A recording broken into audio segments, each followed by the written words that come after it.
Hi, good morning to Dr. Ng, our FYP supervisor and our second markers. My name is Yap Chin Wen. I'm happy today to share with you about our Chapter 3, which is Research Methodology, that illustrate how our group collect data, reaching to our target respondent, and construct the questionnaire and analyze the data we collect from the respondent. First, I will discuss about research design. Research design is defined as a detailed plan of methods and procedure in designing, measuring, and analyzing data for the researcher to conduct studies. Cross-sectional studies is used in our studies to determine the factors of academic stress among undergraduates in Utah. Self-administrated questionnaires is applied to collect data from our target respondent. The quantitative data collected are analyzed through statistical methods.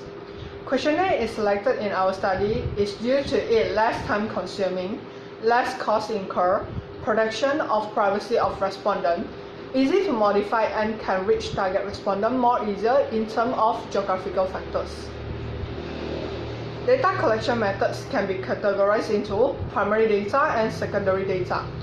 Primary data are the first-hand resources such as the self-administration questionnaires, survey, experiment and interviews are considered as primary data. Google Form is used to generate the online survey.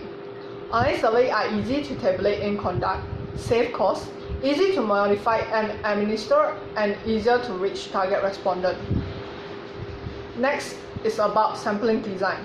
There is 5 elements consist in the sampling design. The first element is the target population. The target population of our study is the student who currently pursuing their degree course in Utah located in Sungai Long and Kampar campus. The total population of students in both campuses consists of 80,666 students.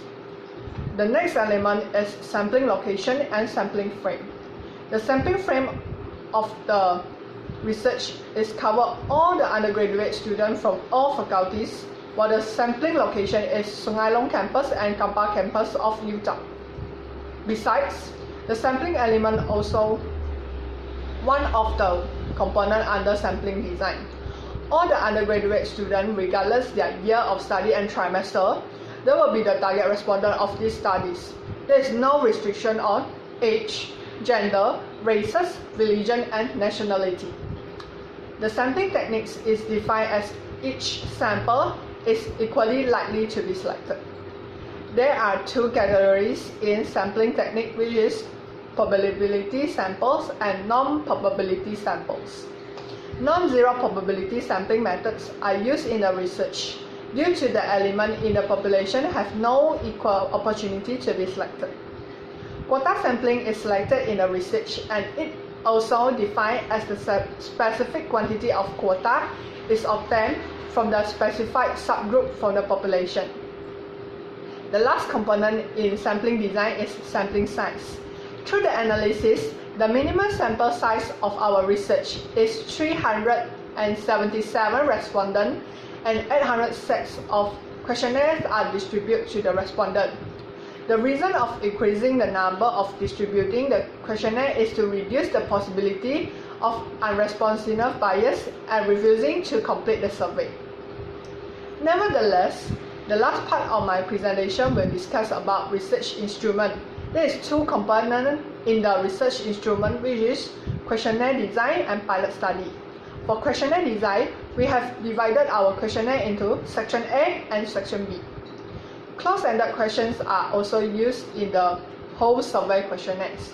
Linked skills was also applied in section B to determine the degree of agreement or disagreement of the respondent based on their own experience.